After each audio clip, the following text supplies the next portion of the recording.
Fala pessoal, Shalom no coração, bem-vindos ao nosso devocional. Por gentileza, abra sua Bíblia comigo na primeira carta de Paulo aos Tessalonicenses, capítulo 5, versículo 28. 1 Tessalonicenses, capítulo 5, versículo 28.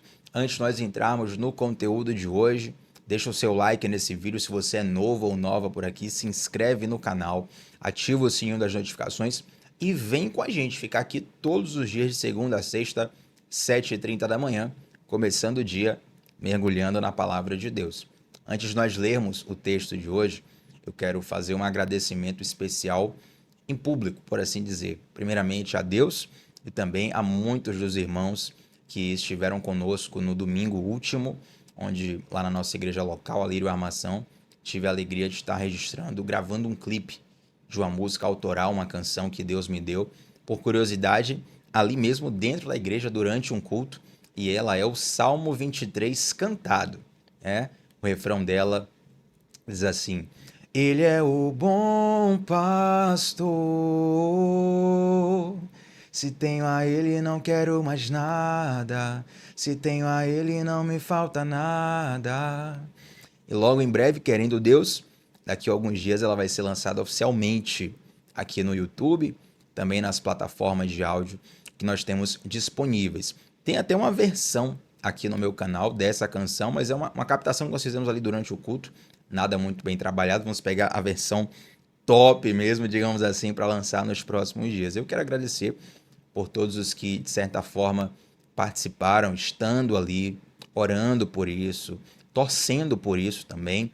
Tem algumas pessoas que, mesmo não estando geograficamente ali no momento da gravação, eles estavam ou assistindo ou também orando, desejando o melhor, e que a glória de Deus seja vista, o nome de Deus seja exaltado em cada detalhe. Então derramo aqui meu coração em gratidão a Deus e a todos vocês, a cada um de vocês que também fazem parte disso. E vamos juntos. 1 Tessalonicenses, gente, capítulo 5, versículo 28. Olha que interessante. Eu faço esse agradecimento aqui na terça, porque na segunda-feira eu acabei colocando uma pregação, né? Uma palavra que eu já tinha ministrado, coloquei como um devocional específico. Não é muito comum, mas de vez em quando não consigo fazer o devocional, e para não ficar com o horário vago, eu coloco uma palavra ministrada aqui no canal.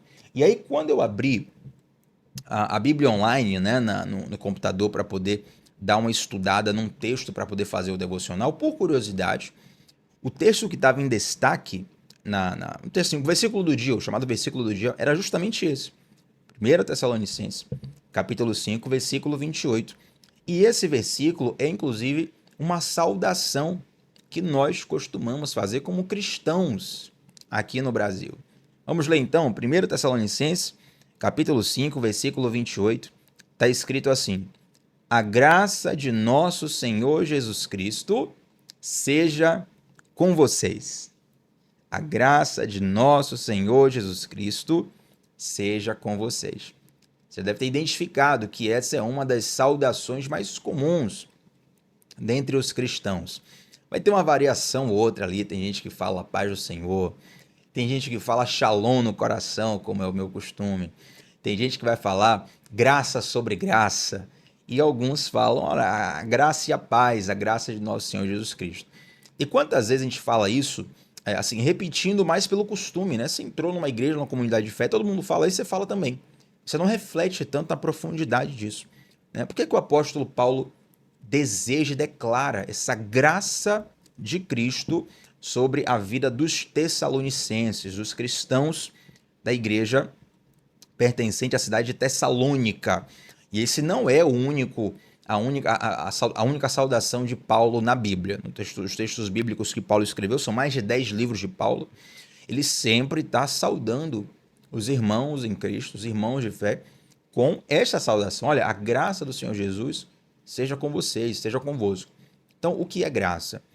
A palavra mais simplificada para você entender o que é graça é o termo favor imerecido.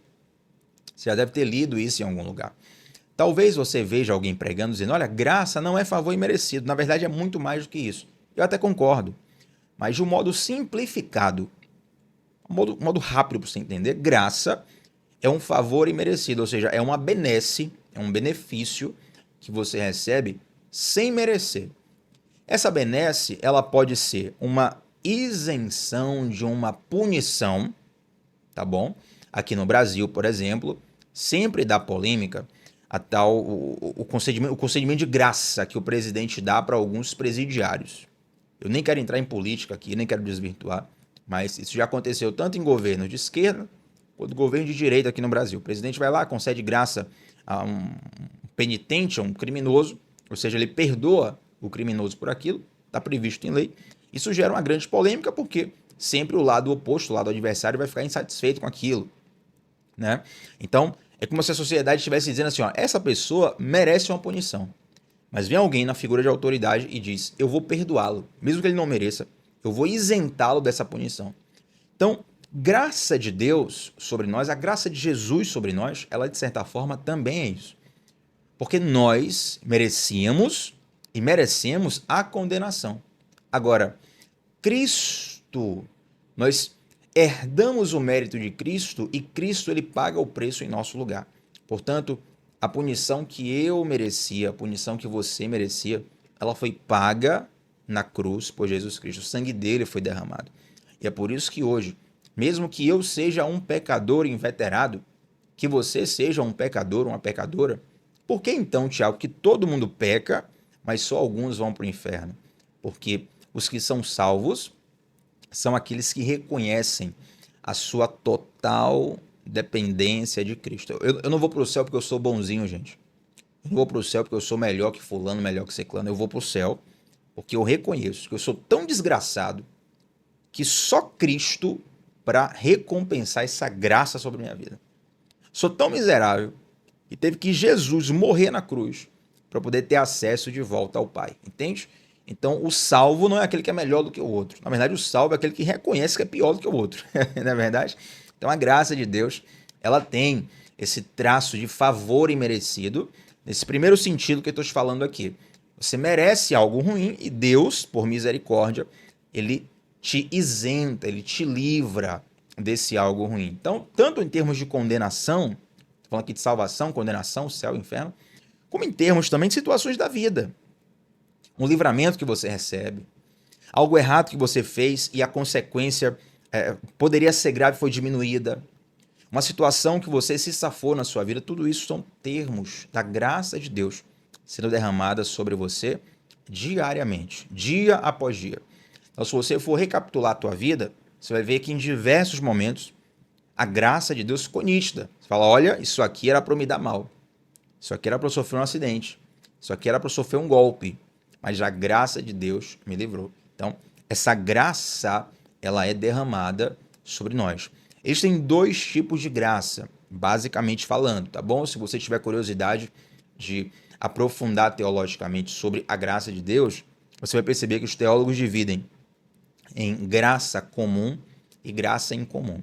A graça comum é a graça... Rapaz, meu lábio está muito seco. Está bem ressecado, está desconcentrado, me perdoe. A graça comum é a graça que é derramada para todos os homens, todos os seres humanos em geral, independente de quem crê e quem não crê em Deus. Por exemplo, a Bíblia fala que o sol nasce para os justos e para os injustos. Então, quando o sol nasce, ele vai iluminar a vida de quem crê em Deus, a vida de quem não crê em Deus, a vida de quem anda corretamente, de quem não anda corretamente. É a graça que é comum a todas as pessoas. Você está no Brasil, em determinado horário, o sol vai nascer, em determinado horário, o sol vai se pôr, independente do que você faça, independente de como você vive, independente de quem você crê, compreende? Essa é a graça comum. A graça incomum, ou a graça salvífica, essa sim opera apenas na vida de alguns. Então, assim, o sol, ele nasce para todo mundo, mas só alguns vão ser salvos, entende? Porque essa graça salvadora, essa graça sobrenatural, aí já vai entrar em alguns fatores como a crença em Deus, a correspondência ao chamado de Deus e questões que nós trabalhamos na Bíblia. E a graça, gente, esse favor imerecido, também é uma revelação de que o amor, ele vai além do mérito. O amor, ele vai além do mérito. Você já teve a oportunidade de receber a notícia de que você será papai ou mamãe, ou que um amigo seu será papai ou mamãe. Sei que tem gente aqui que já tem filhos e outros ainda não tiveram filhos na vida. Mas até aqueles que não tiveram filhos ainda e nem tá grávida, Tiago, não tô grávida, minha esposa não tá grávida, eu ainda não tô longe disso. Mas se você já viu um amigo, uma amiga seu te dar notícia de que vai ter um filho, normalmente essa é uma boa notícia. Pode acontecer algum contexto ou outro, alguma situação específica que alguém não queira, mas enfim, normalmente 99% das vezes, isso é uma boa notícia. Você percebe que o bebê nem nasceu. Na verdade, a pessoa acabou de descobrir que vai ser pai, que vai ser mãe, saiu o resultado do exame. A pessoa já demonstra um nível, uma carga, um derramar de amor sobrenatural. É um negócio incrível. Na verdade, para você que nunca teve filho, é impressionante como até pensar na situação de ter filho, olha, quando eu tiver um filho, quando eu tiver uma filha, as pessoas até alimentam isso desde a adolescência, vai crescendo, olha, quando eu tiver uma filha, eu tenho planos, eu vou dar esse nome para a pessoa, eu vou cuidar, eu vou criar assim, assim, assim. Olha, eu gostaria que meu filho fosse isso, minha filha fosse aquilo. Então, você vai ali fantasiando situações que geram sentimentos no seu coração. Você vai pensando numa situação que nem acontece, ou seja, teu filho nem existe ainda. Ele nem merece nada.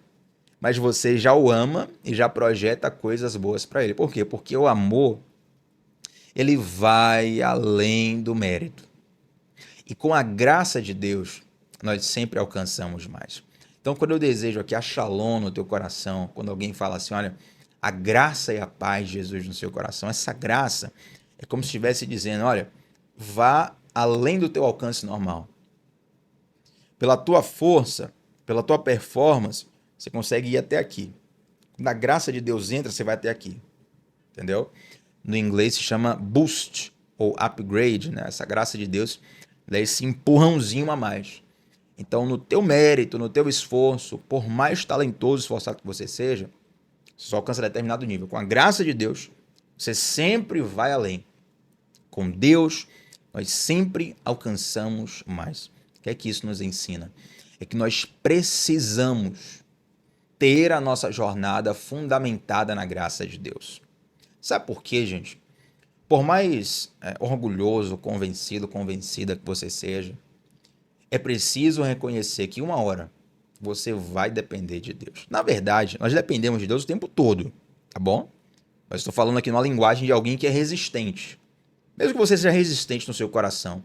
Não, Thiago, eu tenho que fazer para merecer, eu tenho que isso, aquilo, beleza. Mas vai chegar uma hora que o teu esforço não alcança. Você pode ser a pessoa mais esforçada do mundo.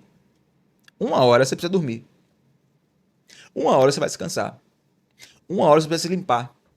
Uma hora você precisa comer, se alimentar, se fortalecer, porque você é limitador. Você não consegue controlar tudo.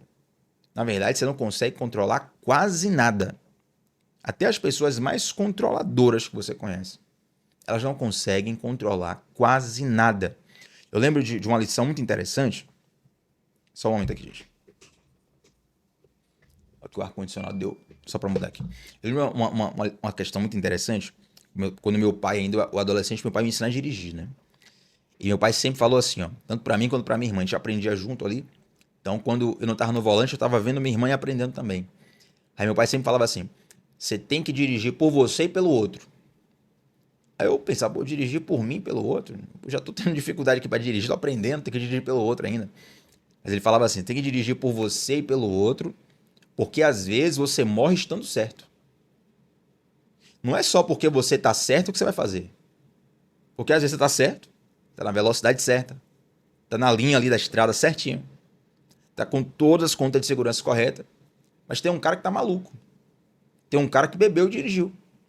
Tem um cara que tá com uma notícia que mexeu com a emoção dele, tem um cara que passou mal. Você tem que ficar atento, dirigir por você e pelo outro, porque senão você morre estando certo. Rapaz, interessante isso, né? Então, quantas vezes nós desperdiçamos a chance de refletir na seguinte coisa: o fato de sermos alcançados pela graça de Deus nos habilita a agraciar outras pessoas. Por você ser agraciado desculpa a redundância, agraciado pela graça de Deus, isso te habilita a agraciar outras pessoas. Às vezes, você está certo numa discussão. Você tem razão numa discussão. Só que a graça de Deus operando através da sua vida te leva a recuar 2 casinhas, dar 2 passos para trás, porque você concede graça para uma pessoa que não tem tanta razão, mas você tem a tolerância ali. Fala, quer saber? Deixa essa discussão para lá, isso é irrelevante.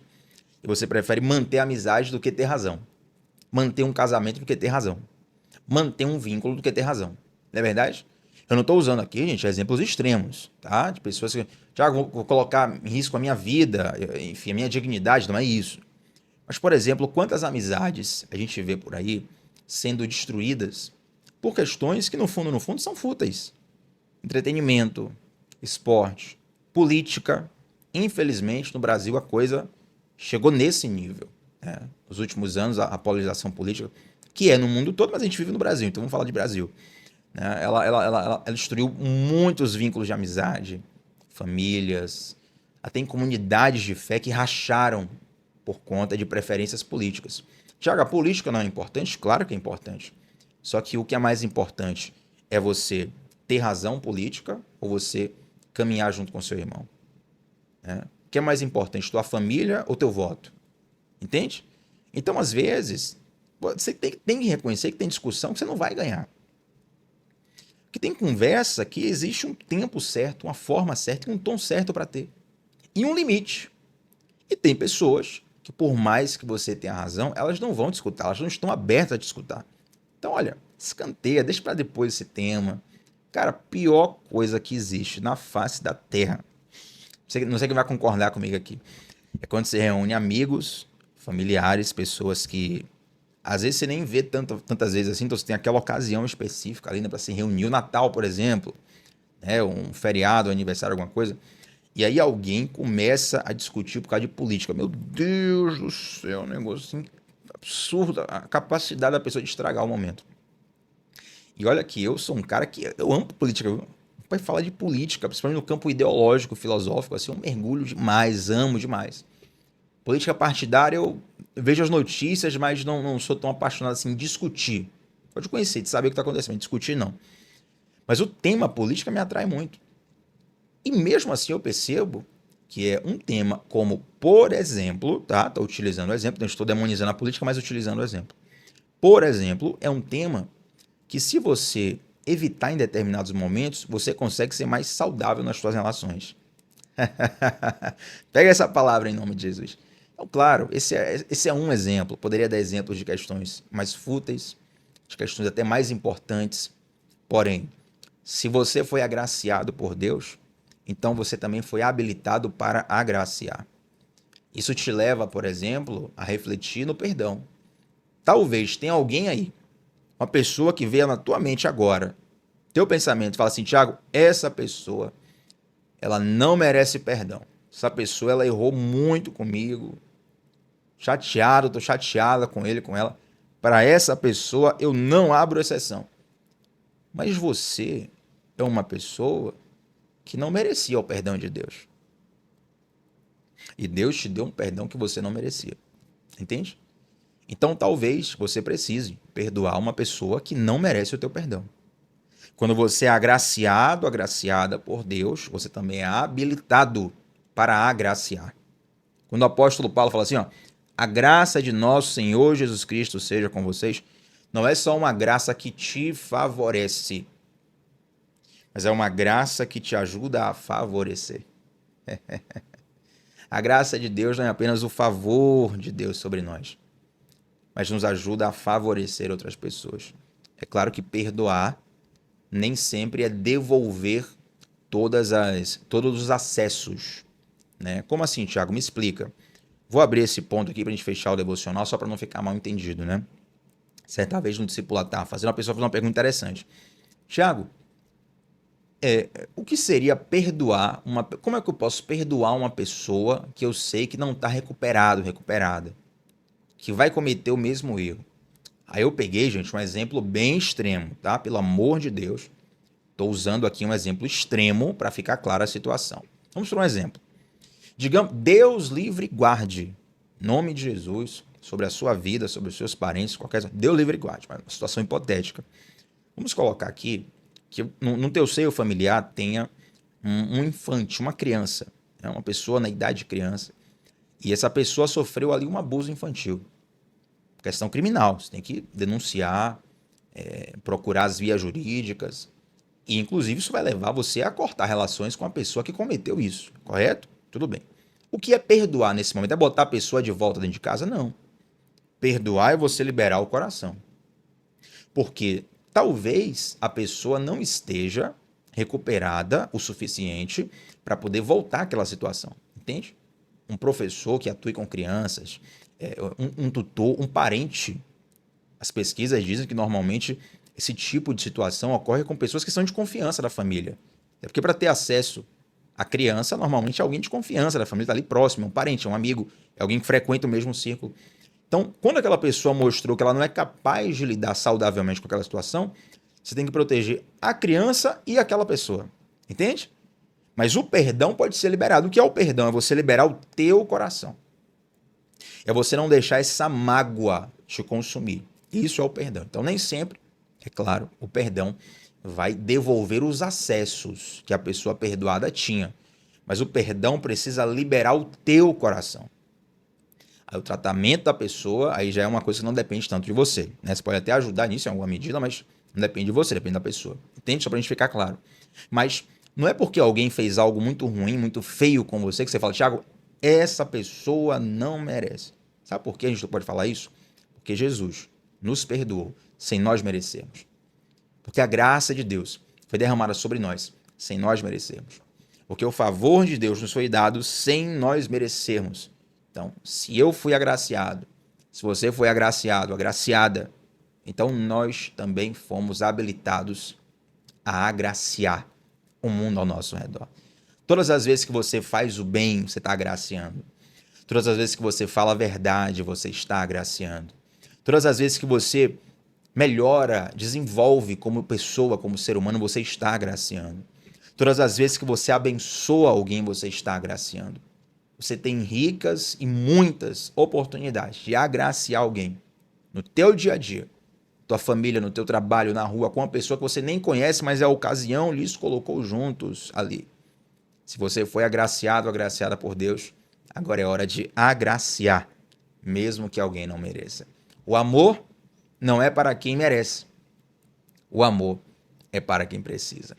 Amém, gente? Quero orar com você nesse momento.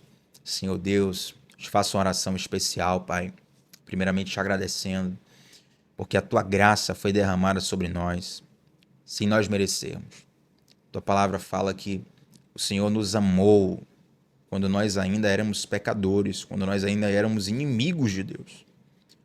Eu oro, Pai, para que o teu Santo Espírito possa nos ensinar a cada dia que, como agraciados, agraciadas, nós também podemos agraciar. A tua graça não veio só nos favorecer, mas também nos tornar favoráveis ao mundo. Eu quero te louvar por isso. Eu quero te pedir que o Senhor nos ajude a crescer neste caminho, nessa direção. Em nome de Jesus, amém. Gente, beijo grande no coração. Deixa um like nesse vídeo. Seu like é muito importante para essa transmissão alcançar outras pessoas. Deixa um comentário aqui sobre o que mais falou profundamente com você nesse devocional. Teu comentário também é muito importante. E eu sempre faço questão de responder todos os comentários. Não deixo nenhum sem resposta. Tamo junto sempre, segunda a sexta, 7h30 da manhã, sempre começando o dia, mergulhando na palavra de Deus. Shalom no teu coração, até a próxima, gente. Tchau, tchau.